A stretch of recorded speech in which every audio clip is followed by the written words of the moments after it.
Hablaremos esta noche de Pedro el Cruel. Había nacido Pedro en Burgos en el año 1334. Era hijo del rey Alfonso X. Su mamá era María de Portugal y la historia de Pedro ya venía floja de antecedentes, no tenía antecedentes terribles. Parece que a su mamá el rey Alfonso la había abandonado por otra, por la bella Leonor de Guzmán. Entonces, llena de odio, la mamá, María de Portugal, la mamá de Pedro el Cruel, ¿no?, decidió vengarse y ordenó que asesinaran a Leonor de Guzmán. Y desde ese momento ya la familia vivió en medio de interminables intrigas, asesinatos y venganzas. Ya todo venía desde los padres. Pedro llegó al trono a los 16 años, en el año 1350, cuando murió su papá, Alfonso. Era un muchacho fuerte, agraciado, parece que sabía hacer reír y suspirar alternativamente a las damiselas de su entorno. Hay que decir que Pedro tenía un hermano bastardo llamado Enrique, que desde la muerte de Alfonso X pretendía acceder al trono. Pedro sospechó que Enrique conspiraba y, bueno, trató naturalmente de matarlo, como haría cualquier persona en su sano juicio. Entonces apresó a la esposa de su hermano Enrique, y entonces Enrique, para salvar la vida de su esposa, se entregó. Finalmente le perdonó la vida. Enrique se declaró un fiel vasallo y por un tiempo reinó la paz en la familia. Pero más tarde Enrique se fue a Francia y empezó a conspirar. Muy bien, dice, voy a tomar mi tiempo conspirando. Y allí se quedó conspirando. Un buen día, la reina madre, María de Portugal, pensó que Pedro necesitaba una esposa para compartir el trono. Inmediatamente empezaron a buscarle una esposa más o menos, qué sé yo, hasta que se fijaron en Blanca de Borbón, que era sobrina del rey de Francia. El rey de Francia era Juan II el Bueno, de quien hemos hablado alguna vez. Pero en la corte de Pedro el Cruel había un tipo ambicioso, intrigante, llamado Juan Alfonso, que le presentó a una amiga de él. Una amiga que ni siquiera era muy noble que dijéramos. María de Padilla se llamaba. Y Pedro se enamoró de María de Padilla. Por más que se habían arreglado con la corte de Francia el matrimonio con esta chica Blanca de Borbón. Bueno, María era linda, tenía un semblante fresco y delicado. ¿Cómo me gustan las chicas con semblante fresco y delicado? Ojos negros, estaba bien formada y su mirada estaba llena de adorable malicia. Bien, todo esto. Pedro se enamoró al instante y el amigo de la chica, Juan Alfonso, empezó a utilizar a María como moneda de cambio para conseguir algunas ventajas personales. Bueno, esta relación entre Pedro I y María de Padilla comenzó en la primavera de 1352 y después del primer beso, que fue al día siguiente de conocerse, no se separaron nunca. Sin embargo, todavía estaba en pie el acuerdo con los Borbones, no con los Borbones. Ella era María de Borbón, pero no eran los Borbones la rama familiar que estaba en el trono, serían los Valois ya, claro. Sí, yo creo que eran los primeros reyes Valois. Y no los Borbones vinieron después, pero siempre existió la familia de Borbón, siempre emparentada. El primer Borbón fue Enrique IV de Navarra, que era Borbón. Bien, no importa. Todavía estaba, digo, en pie el acuerdo con esta chica, Blanca de Borbón. Entre otras cosas, el rey de Francia había establecido una dote de 300.000 florines, que sería mucha guita, calculo yo. Al final, Pedro dijo, bueno, 300.000 florines los necesitamos. El reino francés es muy poderoso, me voy a casar con Blanca de Borbón. A todo esto ya tenía una hija de 3 meses con María. pero dice, yo me caso igual. Se casó, pasó la noche de boda con Blanca de Borbón, hubo baile, banquete, pero la mañana del tercer día el rey ensilló su caballo y se fue al galope a vivir con María de Padilla, su amante, y no volvió a ver o casi no volvió a ver a Blanca de Borbón. Bueno, la reina madre, la vieja, se desesperó, María de Portugal, le envió una carta para pedirle que volviera. Pedro le envió otra diciendo que jamás iba a abandonar a su verdadera esposa, que era María de Padilla. Bueno, bla, bla, bla. La reina madre entonces no mandó una carta sino a 1.500 hombres para detenerlo. Pero Pedro les hizo frente y ordenó la muerte de quien interrumpiera su estadía junto a María. Los 1.500 tipos se volvieron, pero no podían volver donde la reina madre porque habían desobedecido la orden de traerle a Pedro y no podían ir con Pedro porque los condenaría a muerte. Bueno, y ahí quedaron 1.500 tipos que no sabemos dónde ponerlos en esta historia. Sí, sí. Además no era exagerado, 1.500 y no lograron hacer ni una cosa ni la otra. Eran un poco... Creo que los conozco. Bueno, Pedro y María de Padilla vivían muy enamorados, muy enamorados. Se mudaron a Toledo y en Toledo un tío de María le dijo, ¿por qué no vuelves con tu esposa, aunque sea para guardar la forma? Y el rey aceptó el consejo, volvió con su esposa legal. La reunión duró 2 días. Después Pedro montó a caballo y ahora sí, ya nunca más volvió a ver a Blanca de Borbón.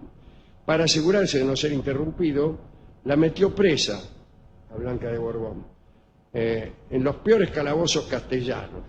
Ni siquiera la recluyó en un convento, que era una cosa común, y para defenderse de quienes lo acusaban de adúltero, adoptó el asesinato como defensa ante la calumnia. Fantástico. Y ante la eficacia de esta metodología, resolvió utilizarla también para tratar con algunos conspiradores, o con los que él pensaba que eran conspiradores, sí, y trabajaban junto a su hermano Enrique, que lo dejamos al principio de la charla conspirando en Francia. Sí. Bien. Se cebó con el tema. Sí. Del tipo. Ahora, tanto recurrir al asesinato, resulta que la corte había quedado muy despoblada, prácticamente reducida a nada. Los que no eran matados por decir que el rey era adúltero, lo eran por conspirar con Enrique, y los que no pertenecían a ninguna de estas dos categorías se rajaban antes de pertenecer, y bueno, y así. Ahora bien, a Enrique empezaron a apoyarlo los franceses, que desde luego estaban enojados por la forma en que trataban a Blanca de Borbón. Imagínate vos. El ejército de Pedro contaba apenas con 600 hombres. Y algunos le ofrecieron o le propusieron a Pedro que renunciara a su amante para terminar con todos los conflictos. Y Pedro dice, mi amante me importa mucho más que mi reino y que cualquier otra cosa en el mundo. Sin embargo, hay que decir que Pedro tuvo otras amantes. Bueno, no quiere decir que amar perdidamente a una mujer le impida a Pedro el Cruel tener algunas amantes. Una de estas amantes se llamaba Juana de Castro. Era una viuda joven, experta en cuestiones del lecho, cosa que no sé si tiene mucha gracia, pero bueno. Parece que Pedro deseó apasionadamente a esta mujer, Juana de Castro. Pero Juana no quería saber nada y le dijo, para poseerme tendrás que casarme. No, que casarte. No. Pero sucedía que, estando canónicamente unido con Blanca de Borbón y compartiendo lecho con María de Padilla, las cosas se le complicaban un poco a Pedro el Cruel. Entonces hizo lo siguiente. Advirtió al Papa Inocencio VI que María, su amante, tenía pensado entrar a la religión, para lo cual construyó especialmente un convento y argumentó que el matrimonio con Blanca no había llegado a consumarse. Entonces quedó libre y se casó con la viuda, Juana de Castro. Fue una auténtica boda real, ahí en la corte nadie entendía nada, esa noche los contrayentes fueron muy felices, pero para sorpresa de todos, al día siguiente Pedro se fue y nunca volvió a ver a Juana hasta su muerte. ¿A dónde fue? a ver a María. Ella lo recibió sin reproches. Durante algún tiempo las cosas estuvieron tranquilas. Nacieron otros hijos, Constanza, Isabel, Alfonso. Para defender su concubinato, Pedro siguió matando a quien le vino en gana. El Papa le explicaba a Pedro que sus crímenes resonaban en todo el mundo. Tan grande era la repulsa que se había producido en la cristiandad, que en agosto de 1357 el Papa envió al cardenal Guillermo con el mandato de que procesara a Pedro y a su mancebo. No pudo hacerlo porque Pedro no lo dejó entrar al embajador. Pues bien, qué fácil es todo. En 1361 todo se complicó. El rey, imaginando una conspiración, hizo matar a golpes a su esposa Blanca de Borbón, que estaba durmiendo en su seno. Tenía 25 años y había pasado 8 en la cárcel. Era una chiquita de 17 años cuando este tipo la metió presa para irse con María de Padilla, ¿no? Bueno, como un castigo divino, poco después murió María de Padilla con unas extrañas fiebres que nadie pudo contener.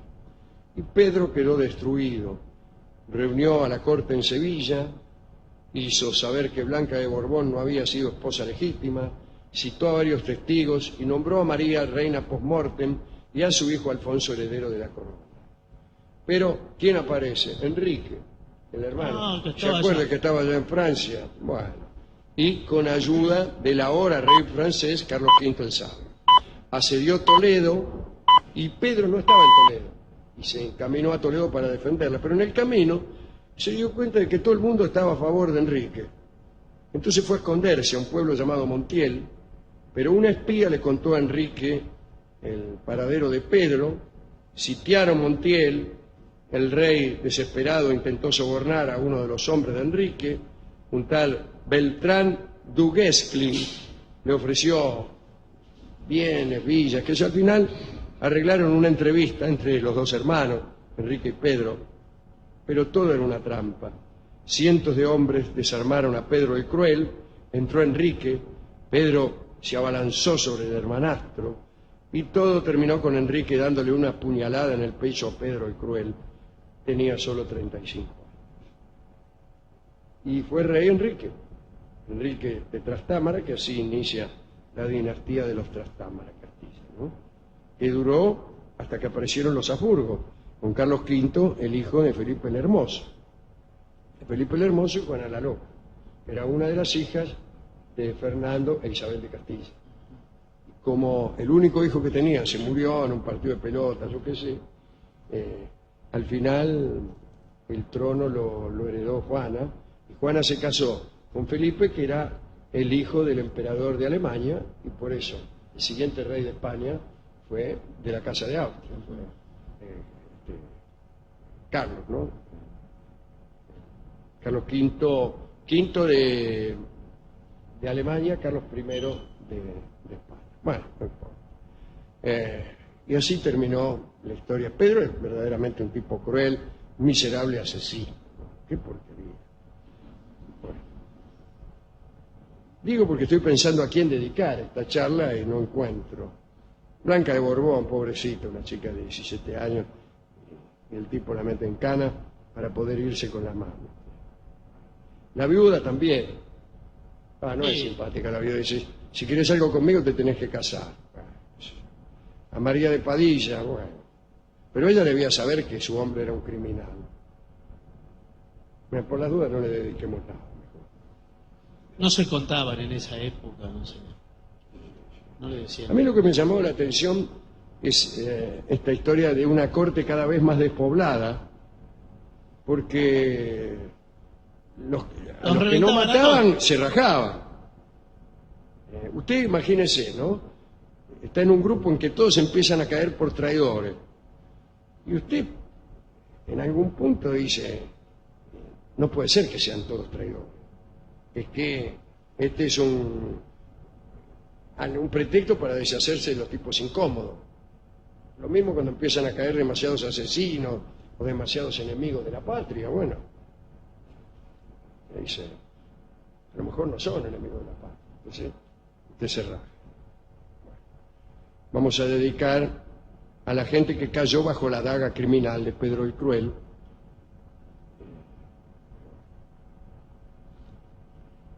Pedimos un tango y hay un tango que se llama Mano Cruel. ¿Qué otra mano puede ser esta noche sino la de Pedro el Cruel? Es un tango ciertamente compuesto para rememorar la historia de Pedro el Cruel, por más que la letra diga otra cosa. A mí no me van a convencer tan fácilmente. Vamos a escuchar a Jorge Vidal cantando este lindo tango que se llama Mano Cruel.